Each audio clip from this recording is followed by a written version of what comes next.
जैसे परमात्मा में मौज होगी, कंपन हुआ, कंपन से शब्द हुआ, शब्द से प्रकाश, प्रकाश से अंधकार।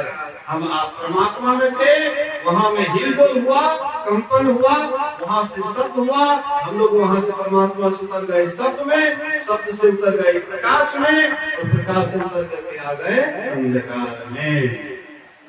अंधकार ही दुख का कारण है। जब तक अंधकार में रहिएगा तब तक दुख में रहिएगा, चाहे कितना हो कोशिश कर लीजिए, लेकिन यहाँ पर रहने के बाद आप कभी सुखी नहीं हो सकते। काजल के कोठरी में कितनों ही लोग प्रयास करें, क्या काजल का दागने लगेगा? कितना हो कोशिश करेंगे, काजल तो कोठरी में रहेंगे, कभी न कभी असावधानी होगी और आपको दाग लग ही जाएंगे। इसी तरह से अंधकार में रहने के कारण कुछ न कुछ आपसे पुण्य होगा ही और कुछ न कुछ पाप होगा ही। अंधकार का स्वभाव है। अज्ञान में रहिएगा तो आपसे वैसा कर्म भी होगा जो कर्म नहीं करना चाहिए, जो कर्म करने के बाद पछताना पड़ता है, वह भी कर्म आपसे होगा। इसलिए महापुरुष कहते हैं, अगर तुम सदा के सुख को पसंद करते हो, जीवन के बाद भी सुख को पसंद करते हो, हाँ, सब आदमी चाहते हैं कि सब दिन के लिए सुख हो जाए, लेकिन संसार में आज तक कोई ऐसा कहने वाला नहीं हुआ कि हमारे पास में सारी व्यवस्था हो गई, हम सुखी हो गए। धन ही कहे धनवान सुखी, धनवान कहे सुख राजा को भारी, राजा कहे चक्रवर्ती सुखी, चक्रवर्ती कहे सुख इंद्र को भारी, इंद्र कहे चतुरानन सुखी, चतुरानन कहे सुख विष्णु को भारी, तुलसीदास बिचारी कहे हरि भजन बिना सब जीव दुखारी। धनहीन कहे धनवान सुखी। जो गरीब आदमी है सोचता है कि धनी आदमी सुखी होगा, तो धनहीन कहे धनवान सुखी। जो धनवान है उनसे जाकर के पूछिए आप सुखी है ना, तो धनवान कहता है हम सुखी नहीं है। राजा पहले जमाने में राजा था, आज तो राजतंत्र नहीं है, प्रजातंत्र है। तो मान लीजिए जो अभी मुख्यमंत्री है, प्रधानमंत्री है, राष्ट्रपति है, उसी को राजा मान लीजिए। तो धनहीन कहे धनवान सुखी, धनवान कहे सुख राजा को भारी। तो राजा से पूछते हैं, राष्ट्रपति से पूछिए, प्रधानमंत्री से पूछिए, आप सुखी हैं ना? वे भी कहेंगे मैं भी सुखी नहीं। राजा कहे चक्रवर्ती सुखी, चक्रवर्ती कहे सुख इंद्र को भारी। पहले जमाने में जो राजा था, राजा का भी एक कोई विशेष राजा होता था जो सब राजा उसके अधीन रहते थे। पृथ्वीराज चौहान उस समय चक्रवर्ती राजा था और उनके अधीनस्थ जितने भी राजा थे, पृथ्वीराज चौहान जब आते थे दरबार में, तो सभी राजा उसके आदर के लिए खड़े होते थे, सब आदर करते थे, सब उठ करके खड़े होते थे, उसके अधीन थे। वही पृथ्वीराज चौहान को मोहम्मद गौरी 17 बार चढ़ाई के 18वां बार उसको जीत लिए, आंख से अंधे कर दिए गए, आंख से अंधे कर दिए गए, कई मन का जंजीर गले में डाला गया। बेचारी यही सुन रहा है। चक्रवर्ती राजा रहते हुए भी इतना कष्ट उसको झेलना पड़ा। चक्रवर्ती कहे सुख इंद्र को भारी। चक्रवर्ती राजा कहता है कि इंद्र सुखी है क्योंकि उसको स्वर्ग का सारा सुख वैभव उनके पास है। इंद्र से जाकर के पूछिए कि आप सुखी हैं? भगवान इंद्र कहते मैं भी सुखी नहीं, हमको भी कई बार कलम का टीका लगा है, इसलिए मैं भी सुखी नहीं। सुखी कौन? ब्रह्मा जी। ब्रह्मा जी से जाकर पूछिए आप सुखी हैं? ब्रह्मा जी कहते दिन रात हम सृष्टि करने में परेशान हैं, इसलिए हम भी सुखी नहीं। तो विष्णु भगवान उनसे जाकर के पूछिए। ब्रह्मा जी कहते हैं विष्णु भगवान सुखी हैं, विष्णु भगवान से जाकर के पूछिए आप सुखी हैं? तो विष्णु भगवान भी कहते हैं दिन रात हम पालन करने में परेशान हैं, शिव जी संहार करने में परेशान हैं। तो सुखी कौन? तुलसीदास विचारी कहे, हरि भजन बिना सब जीव दुखारी। कहते चाहे ईश्वर कोटि के जीव क्यों नहीं है, चाहे ब्रह्मा विष्णु महेश क्यों नहीं है, लेकिन ईश्वर भक्ति से अगर वह अलग है तो कहते हैं कि वह भी दुखारी है, वह भी सुखी नहीं है। इसलिए कबीर साहब को कहना पड़ा, तन धर सुखिया कोई न देखा, जो देखा सो दुखिया हो। अंधर सुखिया कोई न देखा, जो देखा सो दुखिया हो। उदय अस्त की बात कहा तो हाँ, सबका किया विवेका हो। जब से सृष्टि हुई है और जब से यह अंत लेगा, प्रलय होगा, बीच में जितने भी जीव है सब दुखिया। जहां से सूर्य उदय होता है और जहां जाकर के अस्त होता है, इसके बीच में जितने भी जीव हैं सब दुखिया है। घाटे बाढ़े सब जग दुखिया, क्या गिरी बैरागी हो। सुखदेव आचार्य दुख के डर से गर्भ से माया त्यागी हो। कहते हैं घाटे बाढ़े सब जग दुखिया, क्या गिरी बैरागी हो। अरे सब संसार में तो दुखी है, ये घर गृहस्थी में रहने वाले बैरागी जो ध्यान भजन करता है, संसार से मन को हटा करके रखता है, सत्संग ज्ञान में बराबर मन लगाता है। कहती क्या घर गृहस्थी में रहने वाले बैरागी सुखी हो सकता है। सुखदेव अचानक के डर से गर्भ से माया त्यागी हो। सुखदेव मुनि इतने बड़े ज्ञानी थे, जानते थे कि संसार में जैसे निकलूंगा संसार में फंस जाऊंगा, इसलिए हम गर्भ में ठीक ठाक हैं। बोलिए श्री सद्गुरु महाराज। ना तो माँ की गर्भ से निकलेंगे, ना ही हमको दुख पछाड़ेगा, लेकिन कब तक माँ के गर्भ में रहेंगे। लेकिन सुनने में आता है कि 12 वर्ष तक सुखदेव जी महाराज ये माया के डर से 12 वर्ष तक माँ की गोद में छिपे रहे। आप कहिए 12 वर्ष का बच्चा तो बहुत बड़ा हो जाता है, तो योग बल से अपने को छोटे करके रखे हुए थे। योगी थे ना, ज्ञानी थे ना, परमहंस थे ना, इसलिए जानते थे, इसलिए अपने को छोटा करके रखे हुए थे। फिर भी छोटा भी तो बच्चा था, तो ये 2.5 किलो का क्यों नहीं पाली। बच्चा जन्म लेता है 2.5, 3 किलो, 3.5 किलो, 4 किलो ऐसे ही होता है ना। मेरा तो अनुमान है, आप लोगों को तो अनुभव है। मैं तो अनुमान से कह सकता हूँ कि 2-2.5 किलो, 3 किलो, 4 किलो, 5 किलो, लेकिन आप लोग तो सब जानते हैं। लेकिन फिर भी 2-2.5 किलो का ही सही। 12 वर्ष तक कोई माँ गर्भ को ढोए, कष्ट होता होगा, बहुत कष्ट, उसकी माँ बहुत कष्ट। 12 वर्ष तक सही। जब उनके शिष्यों ने, व्यासदेव जी महाराज अपने शिष्यों से कहते हैं किसी तरह से उसको निकालो, कब तक ये छिपा हुआ रहेगा, कभी तो बाहर निकलना पड़ेगा। तो उनके शिष्य लोग निवेदन करते हैं कि आप कब तक माँ को कष्ट दीजिएगा, कम से कम आपको बाहर निकलिए, 12 वर्ष पूरा हो रहा है। विशेष अनुरोध करते हैं तो निकले। 12 वर्ष का बच्चा तो गमले हो रहा है, 12 वर्ष जैसे निकले सीधे जंगल की ओर चल देते हैं। बोलिए प्रेम से श्री सद्गुरु महाराज।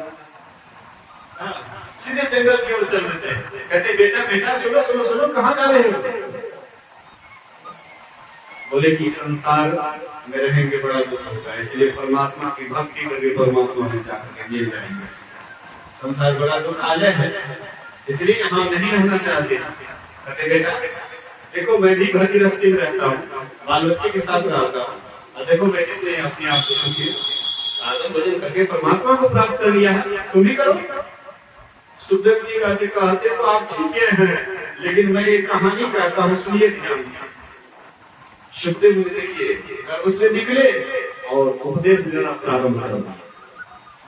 हाँ, ज्ञान की बात करना शुरू कर देते हैं। कहते पिताजी, एक नदी किनारे में एक ब्रह्मचारी रहता था और वह अपना ओद्र पूर्ति के लिए गांव देहात में जाता था, जो कुछ भी रूखा सूखा मिलता था खा करके खूब मनोयोगपूर्वक भजन करता था, ध्यान करता था। संजोग से एक दिन वह उल्टा नारी के यहाँ चले गए। उल्टा नारी जो पति के उल्टा चले, जो बात बात में विपरीत चलती है, पति की बात को बात बात में विपरीत चलती है, मनमाना आचरण करती है, उसी को कहते उल्टा नारी। फिर उल्टा नारी के यहाँ पहुंच गए तो वह जैसे ब्रह्मचारी को देखे उसका मन आकर्षित हो गया।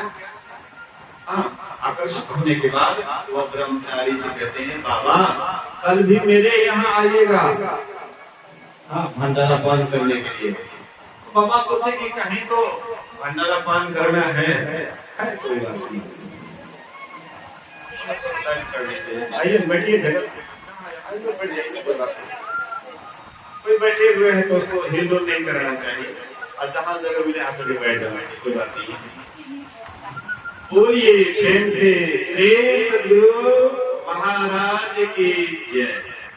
एक बार सवाल में जाकर कीजिए, बोलिए श्रेष्ठ गुरु महाराज की जय। ध्यान से सुनिए। तो कहते हैं, सुखदेव मुनि कहते हैं कि वह ब्रह्मचारी एक उल्टा नारी के यहाँ पहुंच गए।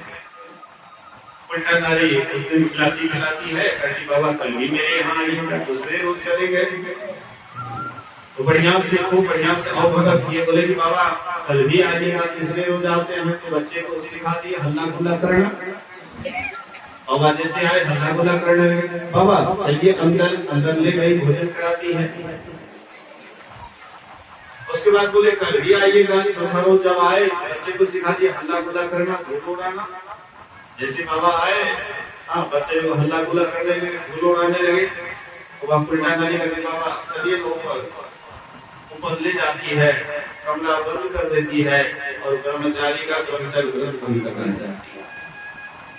वह ब्रह्मचारी परमात्मा से प्रार्थना करते हैं कि हे परमात्मा, आज तक मैं अपने व्रत पर अटल रहा, लेकिन आज मेरा व्रत टलने वाला है, अब तुम ही आकर के रक्षा करो। परमात्मा भक्तों के आत्मकार को सुनते हैं। जैसे दुशासन, दुष्ट दुशासन जब द्रौपदी को, उस समय द्रौपदी सभा में आने योग्य नहीं थी। द्रौपदी कहती है मैं अभी पुरुष के सभा में नहीं जाने योग्य हूँ, अभी इस अवस्था में नहीं जाना चाहिए, पर पुरुष का दर्शन नहीं करना चाहिए। लेकिन दुष्ट दुशासन जबरदस्ती कहते हैं कि तू दासी है, दासी का अपना मन नहीं चलता है, किसी का भी कर नहीं आना चाहती है, जबरदस्ती बाल पकड़ करके घसीटते हुए सभा में लाए और सभा में ला करके दुर्योधन कहते हैं यहाँ अंधों का सभा है, यही गलती हो गई थी द्रौपदी से। माछी ताके खाओ, दुश्मन ताके दाओ। दुश्मन बोलते रहता है कि दाव कब मिलेगा, इसलिए गुरु महाराज कहते किसी को दुश्मन भी नहीं करना चाहिए। दुश्मन बनाओगे और ये अवसर आकेंगे, कभी भी अवसर का लाभ ले सकता है, इसलिए किसी से दुश्मनी नहीं करना चाहिए। अड़ोस पड़ोस में सबसे मिलजुल करके रखना चाहिए। क्या जरूरत नहीं, दोस्ती कर सकते तो दुश्मनियों मत कीजिए। भला किसी का करना सको तो बुरा किसी का मत करना। अब फूल नहीं बन सकते तो तुम कांटे बनकर मत रहना। अगर किसी के जीवन में तुम फूल नहीं बन सकते हो तो कांटा भी मत बन करके रहो, दोनों से आगे हो जाओ। लेकिन अगर तुम कांटा बनोगे तो कभी न कभी तो चुभेगा नहीं। द्रौपदी से यही गलती हो गई थी। वे भरी सभा में दुर्योधन को बोले थे अंधा का पुत्र अंधा, यही गलती का परिणाम वह लेना चाह रहा था दुर्योधन। इसलिए कहते ये अंधों का सभा है, इसलिए इसको नग्न करके मेरे जान पर बैठाओ। तो शासन 10,000 हाथी का बल, ये उसकी साड़ी को पकड़े जैसे खींचने लगे। तो द्रौपदी पहले गर्व करती थी इस सभा में बहुत एक पर एक ब्रह्मचारी है, एक पर एक शूरवीर हैं, भला इनके रहते हुए दुर्योधन दुशासन का क्या चलेगा? तो देखती है सबसे पहले अखंड बाल ब्रह्मचारी कृष्ण पितामह, जो सबसे बुजुर्ग सबसे ज्ञानी, उनके तरफ देखते हैं, देखती है तो सिर को नीचे करती है, मतलब मैं कुछ नहीं कर सकता। उसके बाद वहां पर और भी थे, कृपाचार्य, द्रोणाचार्य, कर्ण आदि जितने भी महारथी थे, सबके तरफ देखती है, सब अपना अपना सिर नीचे कर लिए। अंत में अब द्रौपदी सोचती है कि हमारे पतिदेव तो हैं, अपने पतिदेव की तरफ देखती है, पांचों भाई पांडव की तरफ देखती है, वो भी अपने अपने सिर को नीचे कर लिए, क्योंकि पहले ही दौड़ में हार गए थे, इसलिए सब सिर को नीचे कर लिए। अंत में द्रौपदी सोचती है अब ईश्वर के सिवा, परमात्मा के सिवा अब कोई रक्षा नहीं कर सकता। आज मेरी लाज हरी, आज मेरी लाज हरी, आई के बचाइए, आज मेरी लाज हरी, आई के बचाइए। पति हमारे शूरवीर धर्म हेतु धरे थे, पति हमारे शूरवीर धर्म हेतु धरे थे, खींच रही चीन मेरी, आई के बचाइए, आज मेरी लाज हरी, आई के बचाइए। कौरवों के सभा बीच जुड़े सब लोग नीच, कौरवों के सभा बीच जुड़े सब लोग नीच, खींच रही चीर मेरी, आई के बचाइए, आज मेरी लाज हरी, आई के बचाइए। करुणा की पुकार करती है, तुम हरो द्वारिकानाथ, शरण में तेरी है द्वारिकानाथ, मैं संसार में एक भी कोई भी रक्षा करने वाला नहीं है, अब तेरे सिवा कोई रक्षा नहीं करेंगे, इसलिए हे द्वारिकानाथ अब तुम्हारे ही शरण में हो, अब तुम ही मेरी लाज बचाओ या ना बचाओ, तुम्हारे ही हाथ में है। जैसे ही ईश्वर के ऊपर सौंप देती है, अब तुम्हारे ही ऊपर है मेरी लाज, अब तुम राखो या ना राखो। उसी समय में दुर्योधन जोर से पकड़ करके साड़ी खींचता है, साड़ी का साड़ी एक बार में 52 गज साड़ी खींचता है, और साड़ी खींचते खींचते साड़ी का पहाड़ लग जाता है, लेकिन नग्न नहीं होता। किसी ने कहा है साड़ी बीच नारी है, नारी बीच साड़ी है, साड़ी में की नारी है, नारी में की साड़ी है, मतलब पता नहीं लगता है कि नारी और साड़ी दोनों लगता एक ही हो गया, दोनों में अंतर नहीं है। अंत में खींचते खींचते हार गए, लेकिन नग्न नहीं गए। जो ईश्वर के ऊपर सौंप देते हैं, लेकिन जब तक संसार के प्रति आपको आशा रहता है, तब तक हम ईश्वर के प्रति नहीं सौंप पाते। कहते हैं कि हमारा रक्षा करने वाला फलाना है, उस पर हम फेंक लेते हैं। इसलिए जब कोई रक्षा नहीं करता है, तब अंत में परमात्मा नजर आते हैं, तब उसको याद आता है, ईश्वर को पुकारती है, परमात्मा रक्षा करते हैं। इसी तरह से वह ब्रह्मचारी, जो ब्रह्मचारी भंग करना चाहती थी, परमात्मा से प्रार्थना करती है। उसके पतिदेव कहीं बाहर जा रहे थे, संजोग से गाड़ी छूट जाती है, लौट करके आए घर, दरवाजा खटखटाए और कोई नारी सोचती है क्या करेंगे, पतिदेव आ गए, और क्या होगा, वह ब्रह्मचारी को लेटे वाला होगा, हम धकेल देंगे। दरवाजा खोलती है, सुबह के समय मेहतर आता है साफ करने के लिए, ठीक होगा साफ करने के लिए मेहतर आता है, देखा कि उसमें कोई आदमी है, मनुष्य है, तो उसको ले गए, फिर साबुन से स्नान करवाए, किसी अच्छे वैद्यनाथ के पास उसका इलाज करवाए, वो ब्रह्मचारी को होश आ गया।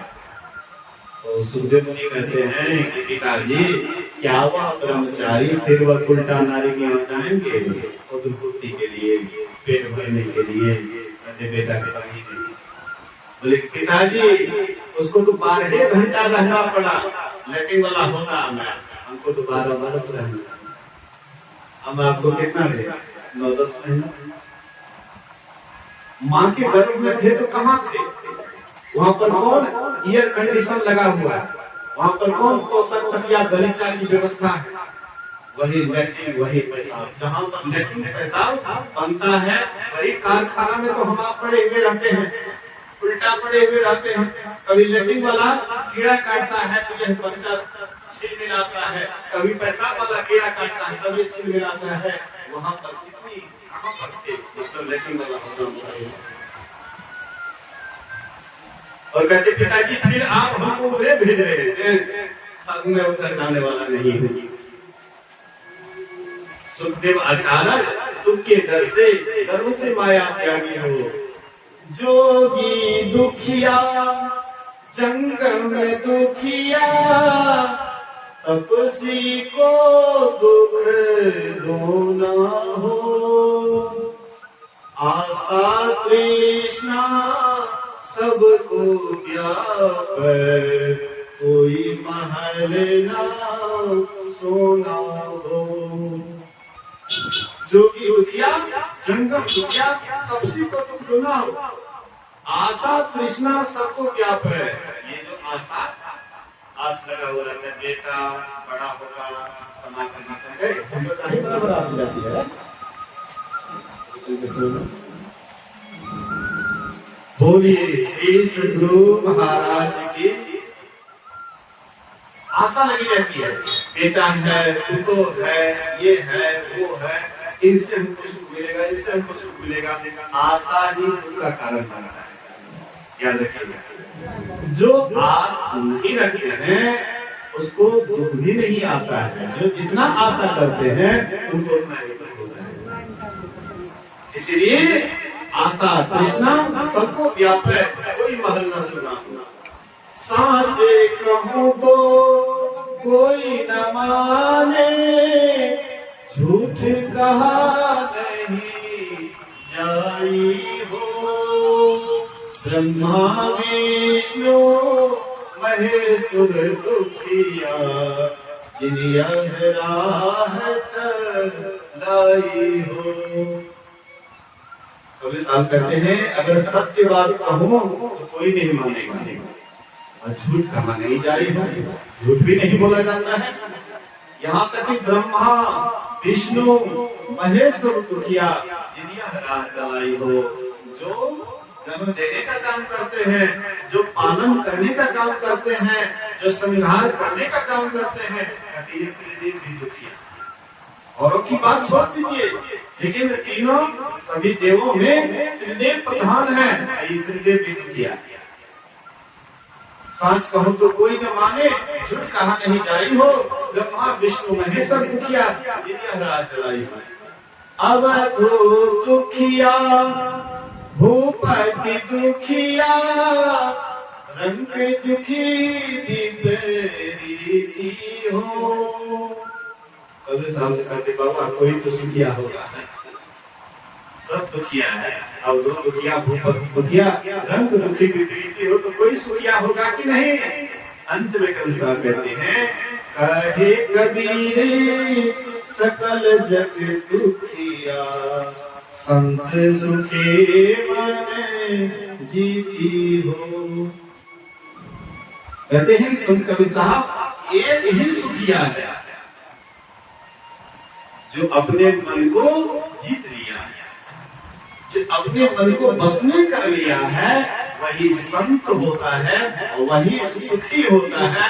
इधर ब्रह्मा विष्णु महेश 35 कोटि देवी देवता सब दुखिया ही दुखिया, सब दुखिया है, कोई न कोई दुख से सब परेशान है, लेकिन एक ही सुखिया है और वह है संत सुखी मन जीती। हम आप भी वह अवस्था को प्राप्त कर सकते हैं, हम आप भी संतत को प्राप्त कर सकते हैं। पुरुषों में भी बहुत संत हुए, माताओं में भी बहुत संत हुई, जो अपने मन को जीती और परमात्मा को पाकर सदा के लिए सुखी भागी बनी।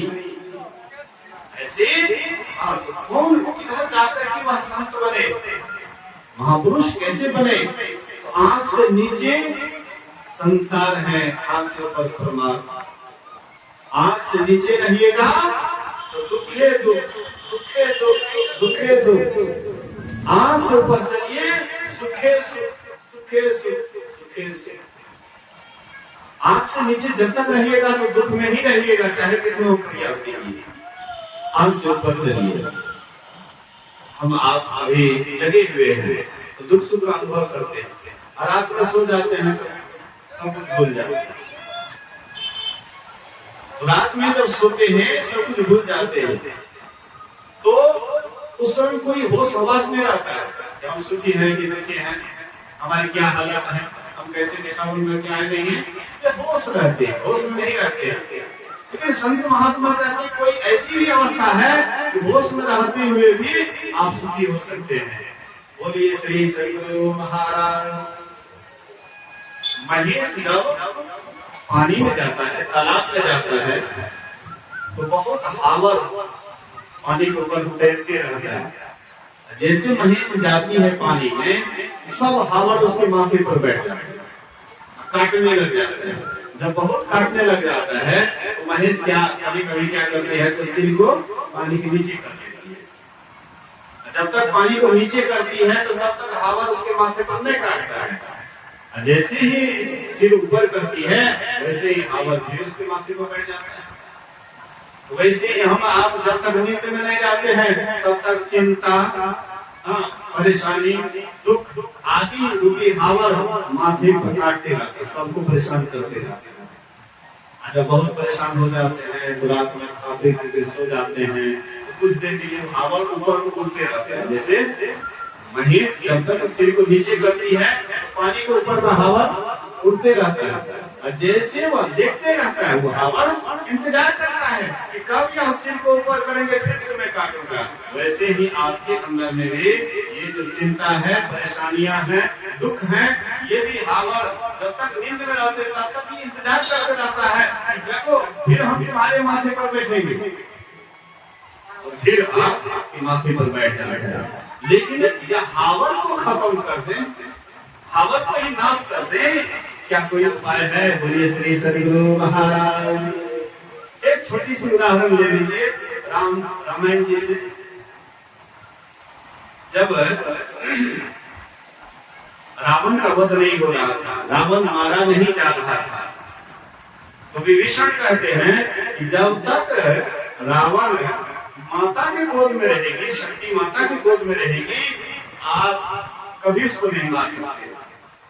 माँ अगर प्रसन्न हो जाए और अपने गोद से उतार दे तभी रावण मारा जाएगा, नहीं तो नहीं मार सकते।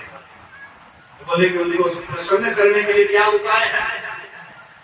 बोले एक ही उपाय है, लंका में एक तालाब है और उसमें प्रत्येक दिन 1000 फूल, कमल का फूल फूलता है, और 1000 फूल से अगर उसकी पूजा किया जाए तो मां शक्ति प्रसन्न हो जाएगी और तभी रावण अपने गोद से उतार देंगे, तब रावण मारा जाएगा। तो तालाब वहां पर बहुत पहरेदार हैं, जाएंगे वहां से कौन कमल फूल लाने के लिए। जो काम किसी से नहीं होता था तो हनुमान जी ये है राम का दूत, और हमेशा राम को हृदय बसाने वाले, परमात्मा को अपने अंदर में रखने वाले हनुमान। तो हनुमान जी जैसे जाने लगे तालाब का फूल लेने के लिए, मेन गेट पर शनिचरा बैठा हुआ था। बोलिए श्री सद्गुरु। शनिचरा ही बैठा हुआ था। ए हनुमान कहाँ जा रहे हो? तो राम जी का काम करने जा रहे हैं, फूल तोड़ने के लिए जा रहे हैं। तो नहीं नहीं, ये हमारा पहरेदार भी है, तुम नहीं जा सकते हो, हम तुम्हारे माथे पर बैठेंगे। हनुमान जी कहता है राम का काम कभी कर रहे हैं, माथे पर बैठना ही है तो पहले राम का काम करने दो और उधर से आ जाने दो, फिर तुम मेरे माथे पर बैठ जाना। बोले कि नहीं नहीं, अवसर को कौन चुकेगा? अवसर को कौन हाथ से जाने देगा? अभी हमको अवसर मिला है इसलिए हम नहीं छोड़ेंगे, हम तुम्हारे माथे पर बैठेंगे। हनुमान जी जिन्हों ही मना किए।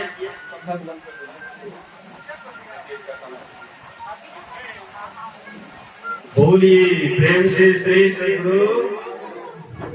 थोड़ी देर सब आदमी धारण के लिए आप लोग बैठ कीजिएगा तो मेरा लाइन जो है कटने लगेगा, थोड़ी देर के लिए धारण कीजिए।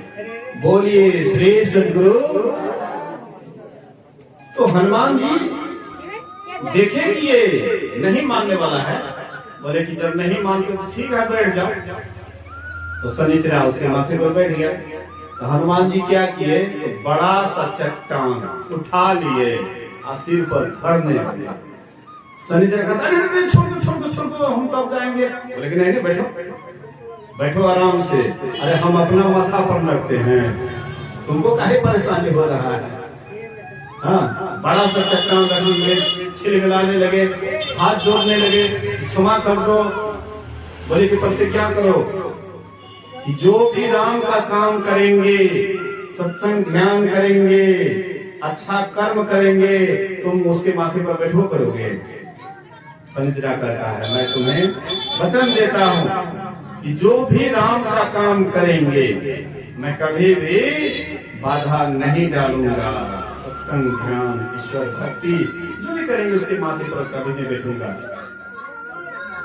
मेरे कहने का ये आशय है कि हम आपके ऊपर में जो ये सब परेशानियां हैं तब तक ये पीछा करेगा जब तक हम अपने अंदर नहीं घुसेंगे, राम का काम नहीं करेंगे। राम का काम कहाँ जाकर के होता है। 3 अवस्था तजहो भजहो भगवंत, मन क्रम वचन अगोचर, व्यापक व्याप्य अनंत। 3 अवस्था से ऊपर उठ करके जो भजन करते हैं उसका ये सब जितना भी है ना, हाँ अभी जो मैंने कहा चिंता रूपी सांपनी, ये चिंता रूपी सांपनी सभी सबको खा रहा है, सबको परेशान कर रहा है। लेकिन जैसे आप 3 अवस्था से ऊपर उठिएगा, अंधकार से प्रकाश में जाइएगा, ये चिंता उसी से जल करके समाप्त हो जाएगा। काम क्रोध लोभ मोह ईर्ष्या द्वेष सबके सब हाँ समाप्त हो जाएंगे। गोस्वामी तुलसीदास जी महाराज कहते हैं जब तेरा मैं प्रताप खगेशा, उदित भयाऊं अति प्रबल दिनेशा, पूरी प्रकाश रहोती हूँ लोका, बहुतेन सुख बहुतिन मन सुखा, जिन्है सुखते कहूँ बखानी, प्रथम अविद्या निशान सानी। मतलब गोस्वामी जी कहते हैं कि जब तक अंधकार में रहिएगा तो ये सब जितनी भी परेशानियां हैं, मानसिक रोग शारीरिक रोग, ये सब आपको परेशान करेंगे। लेकिन जैसे ही अंधकार से ऊपर उठिए, काम पात तप लोभ अपारा, क्रोध नित्य पिति छाती जारा, प्रीति करम जो तीनों भाई, उपजय सन्निपात दुखदाई, ये सब जितने भी रोग हैं सब आपका पेन छोड़ने लगेंगे। लेकिन राम प्रताप रूपी सूर्य का उदय होगा तब ना। ये राम प्रताप रूपी सूर्य क्या त्रेता में उदित था, अभी नहीं है, अभी भी राम का प्रताप रूपी सूर्य है, और वह अंदर का सूर्य है, बाहर का नहीं। गुरु महाराज कहते हैं हाँ भीतर अंदर में हो प्रकाश ना, बाहर प्रकाश क्या, अंतर नाद्य का उपासना दिगर उपास्य क्या। अगर तुम हाँ बाहर के ही प्रकाश को अगर असली प्रकाश मानते हो तो तुम्हारा भूल है। बाहर के प्रकाश रहते हुए भी हाँ तुम्हारे अंदर में अंधकार भरा हुआ है। घटवा घोर रे अंधारी श्रुति अंधरी भई, सुधि बुद्धि भागी तम गुण लागी, गुरु ने शुद्धि दई, टकवा ताकन दियो बताई, तिल खुलती मेरी फटी, घटवा घोर रे अंधारी श्रुति अंधरी भई। अंधकार में रहिएगा, सब दिन दुख में रहिएगा, कष्ट में रहिएगा, अंधकार से ऊपर उठिए। तमसो मां ज्योतिर्गमय, मृत्युर्मां अमृत गमय, अस्तो मां सत गमय। हे ईश्वर मैं असत में पड़ा हूँ, मुझे सत्य की ओर ले चलो। हे ईश्वर मैं मृत्यु में पड़ा हूँ, मुझे अमरता की ओर ले चलो। हे ईश्वर मैं अंधकार में पड़ा हूँ, मुझे प्रकाश की ओर ले चलो। आपके भीतर में प्रकाश है। परमात्मा ने हाँ हम आपके भीतर में, सबके भीतर में परमात्मा की ज्योति है, घट घट ज्योति है। लेकिन इसके लिए जो प्रयासरत रहते हैं, प्रयास करते हैं, उनके अंदर में परमात्मा की ज्योति दिखाई पड़ती है और परमात्मा का आवाज भी सुनने के लिए मिलता है। जहाँ पर प्रकाश है वहाँ पर शब्द भी है। भीतर में भी बिंदुनाद महालिंगम शिव शक्ति निकेतम देहम शिवालयम प्रोक्तम सिद्धम सर्वदेहिनाम। बिंदुनाद महालिंगम विष्णु लक्ष्मी निकेतनम देहम विष्णुवालयम प्रोक्तम सिद्धम सर्वदेहिनाम। ये शरीर क्या है? ठाकुर बारी है। ये शरीर क्या है? शिवालय है। इसी शरीर में विष्णु भगवान, इसी शरीर में शिव जी, इसी शरीर में लक्ष्मी माता, इसी शरीर में पार्वती बिंदु के रूप में, प्रकाश के रूप में और शब्द के रूप में, शिव जी नाद के रूप में, शिव जी सबके अंदर में विराजमान है। ये परमात्मा सबके अंदर में व्यवस्था कर दिए हैं। जो इसकी उपासना करते हैं, नाद बिंदु की उपासना करते हैं, वे एक परमात्मा की उपासना करते हैं। और जो एक परमात्मा की उपासना करते हैं वही एक दिन परमात्मा को पा करके सदा के लिए कृत हो जाते हैं, आनंद के भागी हो जाते हैं। और नहीं तो आवागमन सब दुख दूजा है नहीं जग में कोई। इसके निवारण के लिए प्रभु भक्ति करनी चाहिए, तब तो आवागमन में लगे रहिएगा। लेकिन अगर संत सद्गुरु से युक्ति लेकर के ध्यान भजन करिएगा, इहलोक भी आपका सुखी होगा और परलोक भी सुखी होगा। इसी से हमारा जीवन सार्थक और सफल होगा। तो आप लोगों के बीच में यही थोड़ा सा कहा, इसमें जो भी त्रुटि होंगे आप लोग नादान समझ करके क्षमा करेंगे। फिर कभी मौका मिलेगा आप लोगों के बीच में सेवा देंगे। आइए गायक महोदय से कुछ भजन सुनते हैं, उसके बाद आरती को चलेंगे। बोलिए श्री सद्गुरु महाराज की।